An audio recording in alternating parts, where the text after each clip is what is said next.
So Cypher is one of the highest picked agents in the game right now, right next to Sage. The reason for that is when you have a Cypher on attack, you kind of feel safe. Like your flank is you never have to worry about your flank. It's always going to be trapped. When you want to split the site or group up and take the site, you'll be able to be there at full power. You don't have to worry about leaving a guy to watch the flank for you. So yeah, let's start with his first ability. He has a cage. So it's basically, you could use it as almost like a smoke grenade. Some people like to use the cage as like a one-way. They'll put the cage up on that little thing hanging up at the top, and they'll use that as a one-way smoke. An interesting mechanic with the cage is that when the enemy goes through it, the moment he hits the cage, it's gonna make a very loud noise. So you'll be able to hear that, and that's your cue to basically just start shooting into the cage, and you might be able to get that free kill right there. You could also use the cages to cover your tripwires, because the cage will make it so it'll be harder for them to see where your trip is exactly. It'll give that extra cover.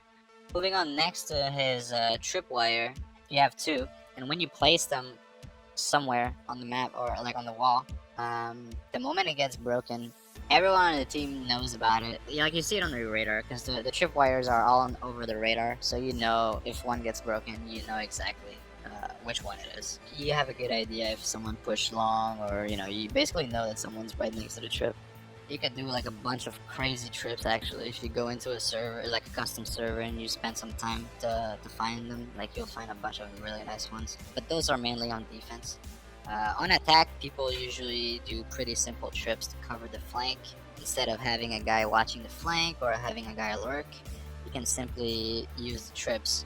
If possible though, if you still have one trip left when the bomb gets planted, it's very good to try to trip something for the after plant. Or maybe you could use 2 trips earlier on and then go back and pick up back like one of your trips on the wall, and then go with your team and start execing. When they get hit by the trip, it'll kind of like stun them, but more importantly, it'll reveal their position across the map. They can jump over the trip, they can crouch under it, so you have to be very cautious about that actually when you're putting your trap wires up. So usually the way I do it is like kind of like in the middle, but a little bit low. You can also put one up like vertically, so it would be like at the top of the frame, hanging all the way at the bottom. Those strips are a bit hard to break. They're definitely harder to break, but they don't cover as much. Next, moving on to his spy cam. His spy cam is actually his signature ability. The range on that it's pretty big, and it's not the biggest, but you can put it like pretty far away in front of you. And also, if you jump, the range gets extended, and it allows you to put the camera a bit further away. So that's very good to know. The camera, when you're inside the camera and you're controlling it, you have some kind of crosshair, and when you look at people and you left click, it shoots a dart. And the moment they get hit by that dart, everyone on your team can see that person across the map through the walls.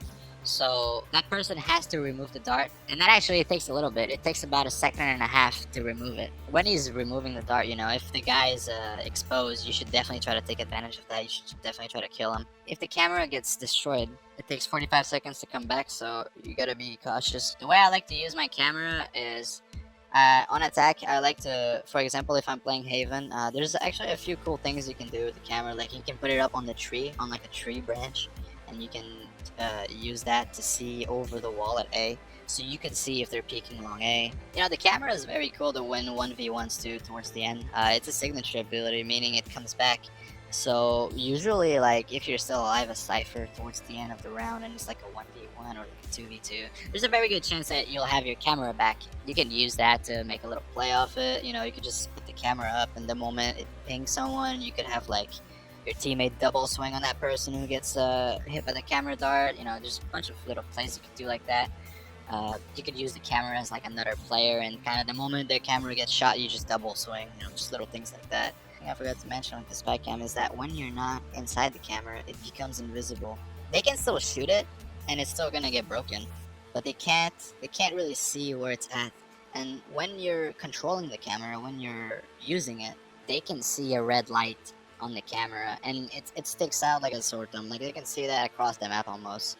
Moving on next to his ultimate ability. The way his ultimate works is that he basically needs a dead body to be able to reveal the location of all the enemy players on the team. Position will be revealed through the wall and on the radar too. You can see it on the radar. Well, the different ways I like to use is on attack, for example. If I'm lurking, I get a kill at the position I'm lurking, and I have my ult. I can use my ult right there, and then I'll have more information to how to lurk and get my second kill, right? On defense, I would say even easier to use because, you know, it just completely gives away their position, and sometimes that can sell their fake right there. Like if the enemy team was doing a fake, then they can get completely owned by that ult, and it forces them to literally go back into like T-spawn and have to reset their strat completely. So it's a very good ult, but the thing is, you need a dead body and you need to be close to it. You cannot cast it from very far. You almost have to be on the body direct. So on attack, Cypher, in general, when the round starts, you wanna put your trips up to watch your flank. You can use his cages as a smoke grenade. For example, like Haven at A, you could cage to cross and then cross towards sewers without them seeing you. He's kind of a lurker. He's usually not with the team. He's usually on the extremities. He's using his camera to work the extremity of the map. He's using his trips to cover the flank of the rest of the team. And then when it comes to time to execute or, you know, to like attack the bomb site, Cypher can choose to either lurk and flank them, or he could choose to just regroup with the team. On defense though, Cypher is someone that can control the extremities of the map almost by himself, because his trips and his cages are really good at locking down choke points. In general, Cypher is very good at every extremity, so that means that you could play him at B, you could play him at A. The way you want to use your camera, usually you don't want to put it in a spot that's too out in the open where they can just peek it and break it right when the round starts. That's usually not the play. Usually you want to have your camera in a spot where you kind of have to make them work a little bit. And it's even better if your camera's like behind them, so when they have to cross the choke and they peek, if the camera is behind them, it's gonna force them to turn around. Most people try to put the camera, like if it's at A on split, they'll try to put it to see the cross like in a very high up position so you can see over the smoke if they smoke the cross.